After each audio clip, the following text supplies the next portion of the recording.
In this video, I'm going to show you how to crochet the jasmine stitch. For materials, I have some worsted weight yarn and I'm also using a 5.5mm hook. I recommend going up one hook size from what you would normally use. We're going to be creating a lot of puff stitches and working in the chain spaces between the puff stitches. So it might be helpful just to go up one hook size when you're practicing. It just kind of keeps things a little bit more loose and not so scrunched up so you can see the stitches. Another thing that I recommend using, but it's not required, is either a stitch marker or a paper clip that you can use as a lifeline to hold on to your stitches as you're making them. Let's get started. So the first thing that I'm going to do is make my slip knot and place it on my hook. Now, just like any other crochet stitch, we're going to be starting with a foundation row of chains, except our chain row is going to be made out of puff stitches. So the first thing I'm going to do is yarn over and pull through and make my first chain. And then I'm going to be making the next few stitches within this chain. So then I'm going to pull up a long loop. This is going to be the length of my first puff stitch. I recommend doing about double the length of your chain stitch. Then I'm going to yarn over, insert my hook back into that first chain, yarn over and pull through, drawing up that long loop again, so it's about the same length as our first loop that we did. We have 3 loops on the hook. We're going to do that one more time.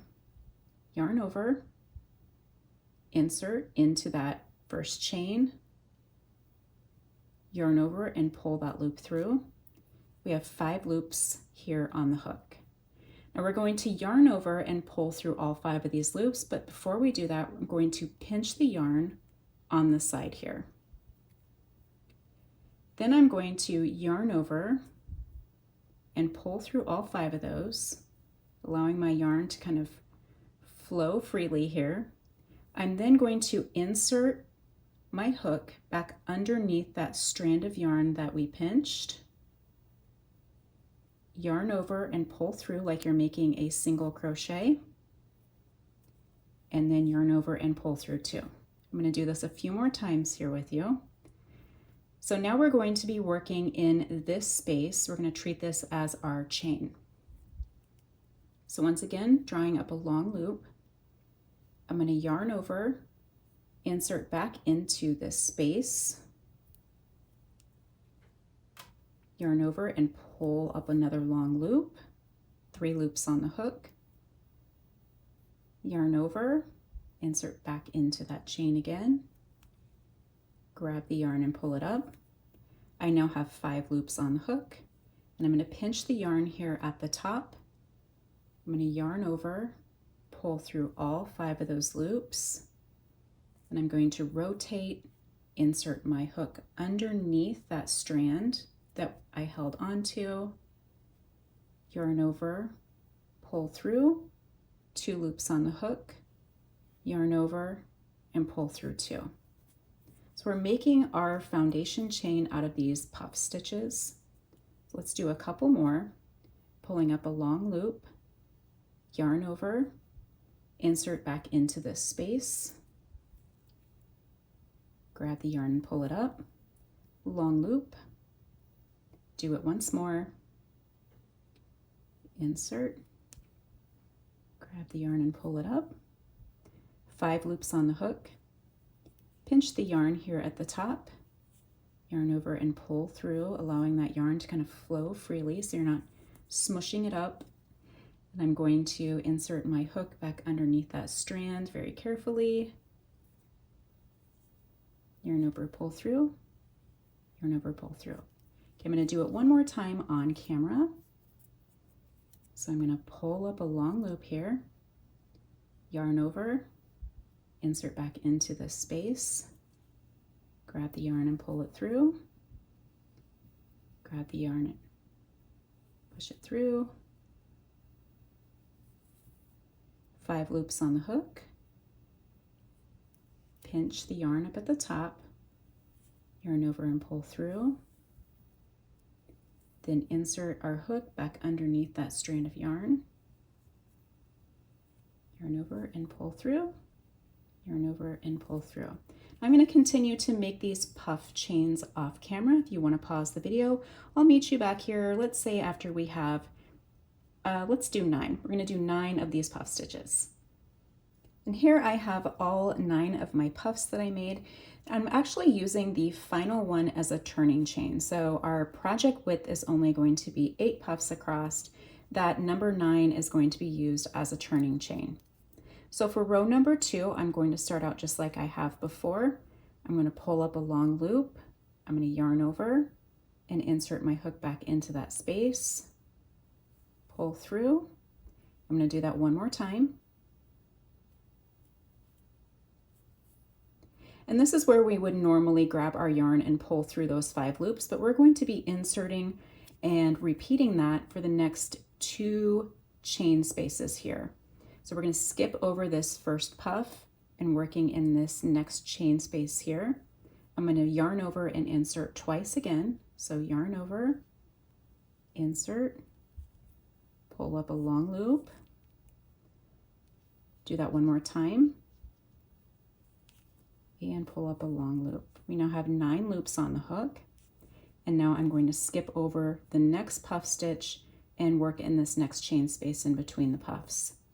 So I'm going to yarn over, insert, grab the yarn and pull it up, yarn over, insert, and pull up a loop. So now I have 13 loops on the hook, and you may notice that things are starting to get a little bit crowded on our hook here. So now we're going to yarn over like we did before, holding on to this strand and pulling through. But I like to use a little hack, especially when you're first practicing this stitch. I'm going to just take a stitch marker and place it over this strand here.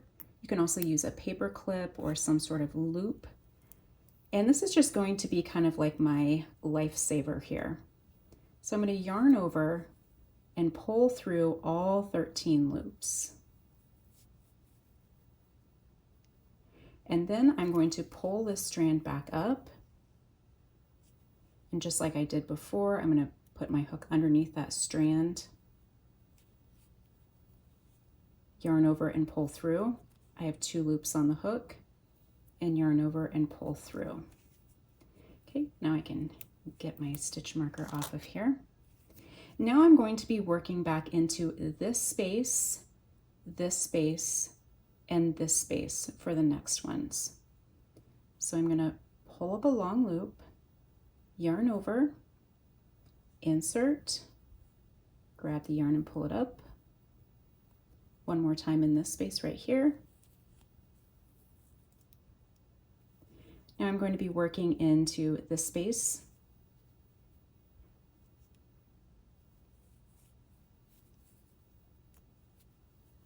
Once more.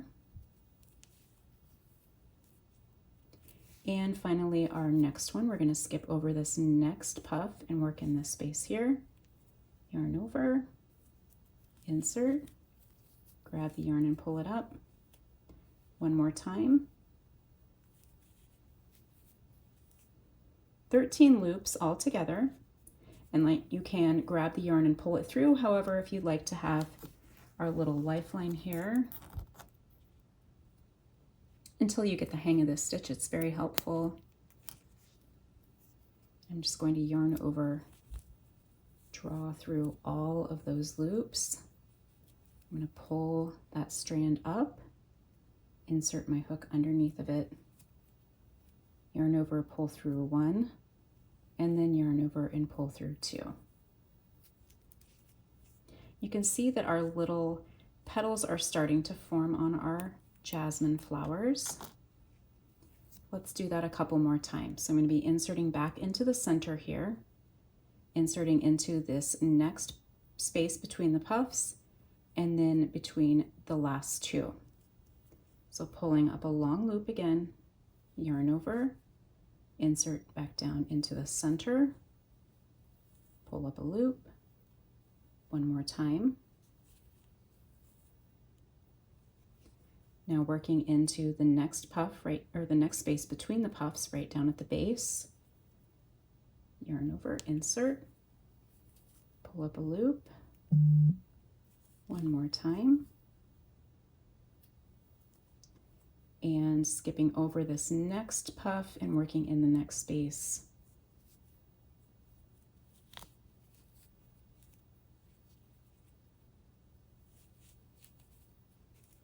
"13 loops all together. I'm going to yarn over. I'm going to try it this time and see if I can make it. Pulling through all of those loops. There's my strand. I'm going to insert my hook back underneath that strand. Yarn over, pull through. Yarn over, pull through.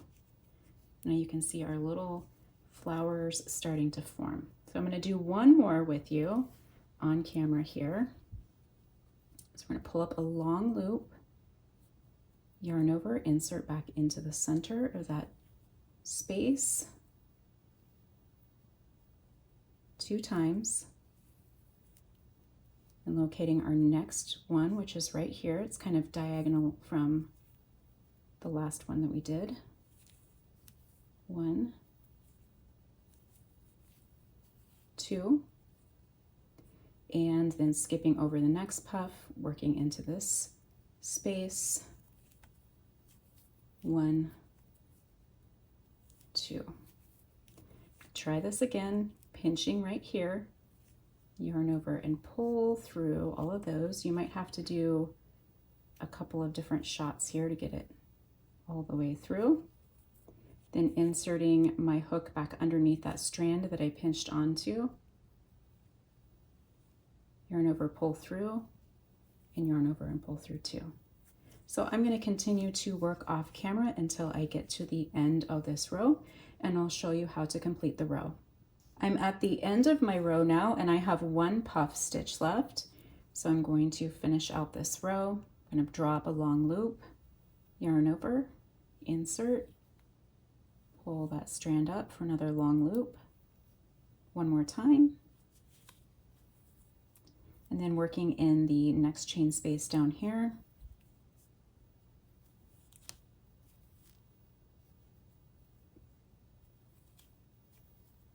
Okay, and now we've come to our final puff stitch. We're going to be working back into that original chain stitch that we began our foundation row with. So yarn over, insert back into that chain. It might be a little tight to work in at first. Yarn over and pull up a long loop, and then do that one more time. So once again, I have 13 loops on the hook. I'm pinching this yarn here at the top, and a yarn over and pull through. Might help to work in just a few at a time, or you can still use that stitch marker if it makes you feel more comfortable. And then I'm going to insert my hook underneath that strand that I just pinched, yarn over and pull through, and yarn over and pull through. And that is the end of row number 2. Row 3 is going to be our repeat row, so you will continue to repeat row number 3 for each row from this point forward. So I'm going to be working back down into this chain space that we just made after we turned. I'm going to make our turning chain. So for each time we start a new row, we need to make that little puff stitch turning chain. So I'm going to pull up a long loop, yarn over, insert. There's once and twice. 5 loops on the hook. I'm going to pinch my yarn, yarn over and pull through. And then going to insert my hook back underneath that strand and work a single crochet. So now we've created our turning chain, and now we can continue with our jasmine stitch across the row. So I'm going to pull up another long loop, yarn over, insert back down into this chain space that we just created, pull up a long loop, yarn over, insert, pull up a long loop.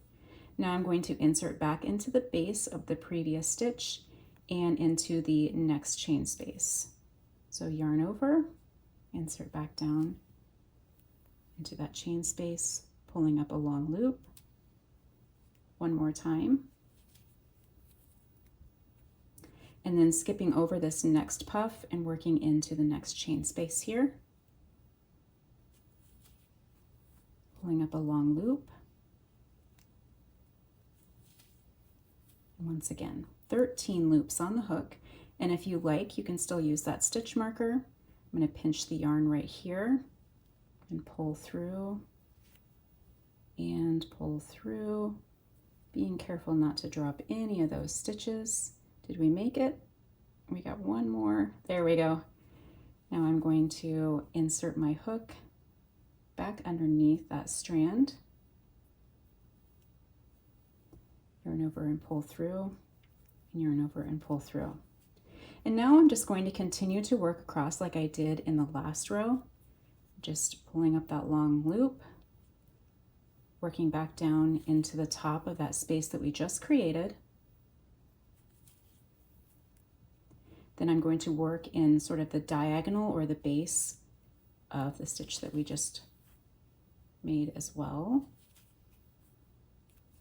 Then working into the next one after the next puff stitch.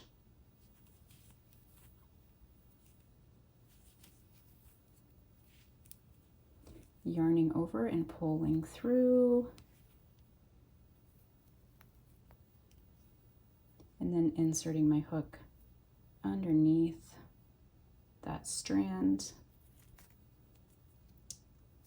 Pull through one and pull through two. So I'm going to continue to work off camera at least till I get to the end of this row, and I'll meet you back here when that's finished. At the end of row 3 here, I have my last puff stitch, and if you pull this here, you can see that is our final chain that we need to be working into. That was from the turning chain from the row below. So pulling up a long loop into that center 2 times, then down into the next chain space at the base, and then skipping over this puff and working into this final chain space here.